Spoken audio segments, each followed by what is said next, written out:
जय हिंद दोस्तों, आप सभी का स्वागत है आपके अपने यूट्यूब चैनल प्रेप अप में।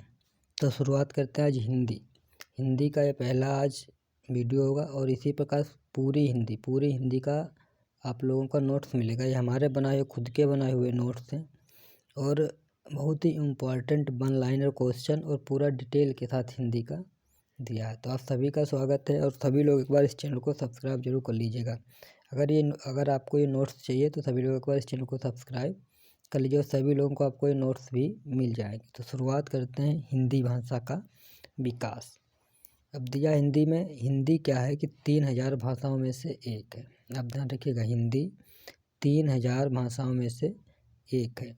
हिंदी की आकृति क्या है? वियोगात्मक और विशिष्ट है। क्या है? विशिष्ट। ठीक है, तो हिंदी हुआ। अब हिंदी का विकास दिया, आप देख सकते हैं क्या लिखा, हिंदी भाषा का विकास।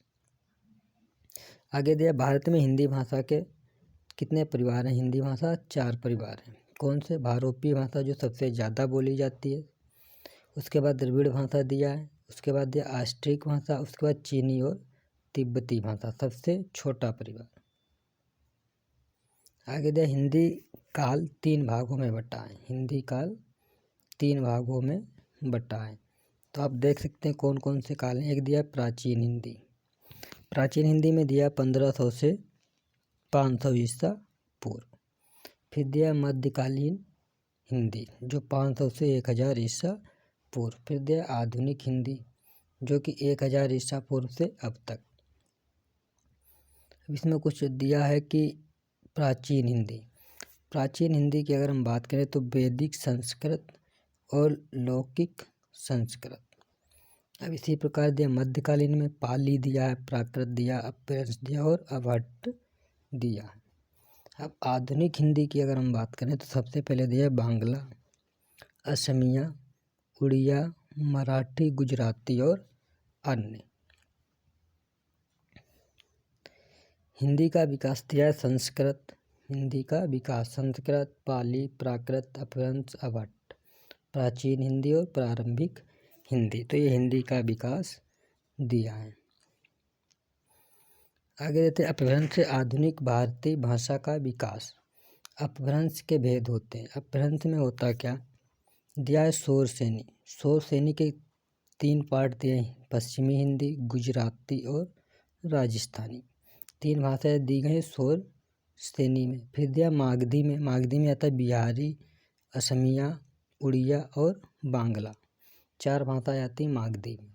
अब दिया अर्धमागधी में दिया है पूर्वी हिंदी में भी 3 भाषाएं आती हैं जिसका नाम दिया था ABC, अवधी, बघेली और छत्तीसगढ़ी। खस में दिया है, अब दिया खस में दी पहाड़ी। ब्राचड़ में दिया है पंजाबी और सिंधी। महाराष्ट्री में दिया है मराठी भाषा। आगे दिया है अपभ्रंश की वाल्मीकि किसे कहते हैं? स्वयंभू, परम चर्यु। आगे दिया है हिंदी का शिशुकाल किसे कहते हैं? आदिकाल को। हिंदी शब्द किस भाषा का है? फारसी भाषा का है हिंदी शब्द। हिंदी को आम बोलचाल की भाषा किसने कहा था? जॉर्ज ग्रियर्सन ने आम बोलचाल की भाषा कहा था। भारत की सारी लिपियां लिखी जाती हैं। भारत की सारी लिपियां किससे निकली? ब्राह्मी से। किससे निकली? ब्राह्मी से। और ब्राह्मी किसने शुरू की थी? वैदिक आर्यों ने शुरू की थी। देखो सभी लोग चैनल को सब्सक्राइब कर लीजिए। इस प्रकार पूरा नोट्स आपको कम्प्लीटली पढ़ाया जाएगा जो उत्तर प्रदेश लेखपाल पुलिस वीडियो जैसे एग्जाम में बहुत ही ज़्यादा इम्पोर्टेंट साबित होगा। तो सभी लोग चैनल को सब्सक्राइब कर लीजिए।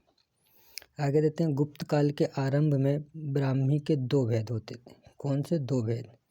एक तो दिया है उत्तरी ब्राह्मी और दक्षिणी ब्राह्मी। ठीक है। आगे उत्तरी ब्राह्मी का स्वरूप है उत्तरी ब्राह्मी, गुप्त लिपि और सिद्ध मात्रक लिपि, कुटिल लिपि। ये कुछ लिपियां दी हैं। उसके बाद लिखिए लिपि की अगर हम बात करें नागरी और शारदा। नागरी में क्या आता है? नागरी भाषा की अगर हम बात करें पश्चिमी शाखा, पश्चिमी में आता देवनागरी, राजस्थानी, गुजराती, कैथी और महाजनी। पूर्वी शाखा में आता है बांग्ला लिपि, असमिया लिपि और उड़िया। इसी प्रकार शारदा में दिया है गुरुमुखी, शारदा में दिया गुरुमुखी, लहंदा, शारदा और टाकरी, ये 4 लिपियाँ दी हैं। आगे देखते हैं दक्षिणी ब्राह्मी का स्वरूप। दक्षिणी ब्राह्मी का स्वरूप क्या दिया है?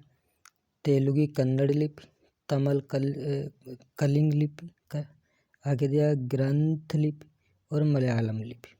हिंदी हिंदुस्तान का नारा दिया प्रताप नारायण मिश्र ने। बिहारी भाषा की बात करें 3 भाषाएं आती, मैथिली, मगही और भोजपुरी। ट्रिक दिया है मेम भोज भोजन खा लूँ, मेम भोज खा लूँ, कहने का मतलब बिहारी की भाषाएं दी मैथिली, मगही और भोजपुरी। इससे भी याद कर सकते हैं यम बी, इसमें मैथिली एम से हो जाएगा, मगही एम से हो जाएगा और भोजपुरी बी से हो जाएगा। आगे दिया पहाड़ी में दिया कुमाऊनी, गढ़वाली और नेपाली, ये 3 भाषाएं कुमाऊनी होती हैं, पहाड़ी भाषा की बोली। अब आता सबसे इम्पोर्टेंट वर्णमाला। वर्णमाला की अगर हम बात करें तो भाषा की सबसे छोटी इकाई वर्ण होती है। भाषा की सबसे छोटी इकाई वर्ण या ध्वनि होती है, वर्ण या ध्वनि होती है। वर्णों के व्यवस्थित समूह को या व्यवस्थित क्रम को क्या कहते हैं? वर्णमाला कहते हैं। क्या कहते हैं? वर्णमाला। ध्वनि आवृत्ति का सूचक क्या है? प्लुप्त स्वर। प्लुप्त स्वर। भाषा की सार्थक इकाई होती है वाक्य। वर्ण और अक्षर में अंतर। वर्ण में क्या होता है? वर्ण दिए हैं का, खा, गा, घा, इस तरीके दे दिए गए। अक्षर क्या होता है? जैसे का लिखा है, का के साथ छठा आ और हो जाएगा पूरा का प्लस छठा आ का। खा बोला तो खा के साथ भी एक अक्षर होगा, तो ये होते हैं अक्षर। वर्णों के खंडन को अक्षर कहते हैं। वर्णों के खंडन को अक्षर कहते हैं। वर्णमाला की अगर बात करें तो टोटल कितने होते हैं? 52 वर्ण होते हैं। वर्ण होता क्या है? वर्ण में 2 प्रकार के होते हैं, स्वर होते हैं और व्यंजन होते हैं। स्वरों की संख्या होती है 11, व्यंजनों की संख्या होती 33। तो याद रखें, स्वरों की संख्या 11, व्यंजनों की संख्या 33। स्वर 3 प्रकार के होते हैं, ह्रस्व स्वर होते हैं, दीर्घ स्वर होते हैं और प्लुप्त स्वर होते हैं। व्यंजन की अगर हम बात करें, स्पर्श व्यंजन होते हैं, अंतस्थ व्यंजन होते हैं और ऊष्म व्यंजन होते हैं। स्वरों का उच्चारण स्थान। अब स्वरों का उच्चारण स्थान के आधार पर वर्गीकरण है। मात्रा के आधार पर, सबसे पहले आएगा मात्रा के आधार पर। मात्रा के आधार पर क्या होता है? ह्रस्व स्वर होते हैं कुछ, जैसे आ, ई, उ और रीर। दीर्घ स्वर होते हैं बड़ा आ, बड़ी ई, बड़ो ऊ, ये मूल दीर्घ स्वर होते हैं, ए, ऐ, ओ और औ। प्लुप्त स्वर होते हैं जैसे रा, ये होते हैं प्लुप्त स्वर। अब दिया है जीभ के आधार पर। अग्र स्वर होते हैं, मध्य स्वर होते हैं और पश्च स्वर होते हैं। अग्र स्वर में ई, ए, ऐ। मध्य स्वर में आ होता है। पश्च स्वर में आ, उ, औ और अंग होता है। उसके बाद दिया मुख द्वार के आधार पर। मुख द्वार के आधार पर विव्रत होते हैं, अर्ध विव्रत होते हैं, संवृत होते हैं और अर्ध संवृत होते हैं। देखो, विव्रत का मतलब होता है मुंह पूरा खुल जाए, जहाँ पर मुंह पूरा खुल जाए, जैसे बोलेंगे बड़ा आ तो पूरा मुंह खुलेगा। अर्धविव्रत का मतलब आधा मुंह खुले, तो जैसे छठा बोलें आ, ए, औ, ये क्या होता है? आधा मुंह खुलता है। संवृत का मतलब होता है मुख द्वार लगभग बंद रहे, ई, उ लगभग बंद रहता है।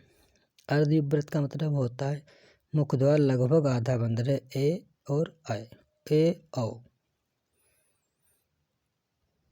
अब दिया होता ओंठों की स्थिति के आधार पर।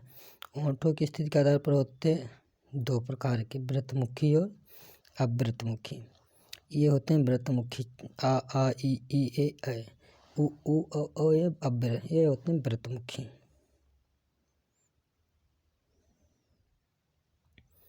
होता है नासिक के आधार पर और नासिक के आधार पर 2 प्रकार के होते हैं, अनुनासिक और अनुनासिक। अनुनासिक और नासिक होते हैं। आ और ई होते हैं। नासिक होते हैं जिसके ऊपर अंकी बिंदी है, चंद्र बिंदी लगी होती है। अन्य 2 स्वर होते हैं उन्हें बोलते हैं अनुस्वार अयोगवा। अनुस्वार अयोगवा या विसर्ग बोलते हैं। आगे दे सारे स्वरों को अघोष कहा जाता है। इम्पोर्टेंट है, सारे स्वरों को अघोष कहा जाता है, बहुत ही इम्पोर्टेंट लिखा है। स्वरों का वर्गीकरण होता है। स्वरों का वर्गीकरण कैसे होता है? जैसे कंठ, क्या बोला है? कंठ से क्या बोला जाएगा? आ और अंग। तालु से ई। मूर्धवा से ऋ बोला जाएगा। ओ और औ किससे बोला जाएगा? कंठोष्ठ। और ए कंठ तालु से बोला जाता है। अब आता है व्यंजनों का वर्गीकरण। व्यंजनों का वर्गीकरण होता है स्पर्श व्यंजन। सबसे पहले स्पर्श व्यंजन, आप यहाँ से देख सकते हैं लिखा है कंठ। कंठ का मतलब था का वर्ग और हा, ये कंठ से बोले जाते हैं, जैसे का खा गा घा अड़ा इस प्रकार। और हा ये कंठ से बोले जाते हैं। तालु से बोला जाएगा चा वर्ग, या और सा बोले जाएंगे। मूर्धवा से बोला जाएगा टा वर्ग और रा और सा। दंत से बोला जाता है ता वर्ग, सा और ला बोला जाता है। ओष्ठ से बोले जाते हैं पा वर्ग। दंतोष्ठ होता है वा और फा, इन्हें हम दंतोष्ठ कहते हैं। उसके बाद यहाँ पे इसका अलग सूत्र भी दिया है, जैसे आकु विसर्जनीयाम कंठा। ठीक है, तो ये सूत्र ये अपने आप याद कर सकते हो। आगे दिया अंतस्थ व्यंजन। अंतस्थ व्यंजनों की संख्या होती है 4। कितनी होती है? 4। या रा ला वा, ये अंतस्थ व्यंजन होते हैं। इस अर्ध स्वर भी बोला जाता है या और वा को। लुंठित होता है रा, प्राकंपित या लुंठित। पार्श्व होता है ला। ऊष्म व्यंजन 4 होते हैं, ट्रिपल सा और हा, इसे हम ऊष्म व्यंजन कहते हैं। उत्क्षिप्त व्यंजनों की संख्या 2 होती है, डा से डलिया, ढा से ढक्कन। आगत या ग्रहित ध्वनि का खा गा गा जा, इनके हलन नीचे बिंदी रखी होती है। स्पर्शी संघर्ष होते हैं चा वर्ग। संयुक्त व्यंजन होते हैं 4, छत्रज्ञा और स्रा होता है। छत्रज्ञा और स्रा होता है, ये बनता है सा और प्लस रा से। जब देखना छा दिया है का और सा से, त्रा दिया तारा से, जा दिया जा और यहाँ से स्रा दिया सा और रा से। वर्ष व्यंजन होते हैं रा ला सा और ना। अघोष व्यंजन होते हैं।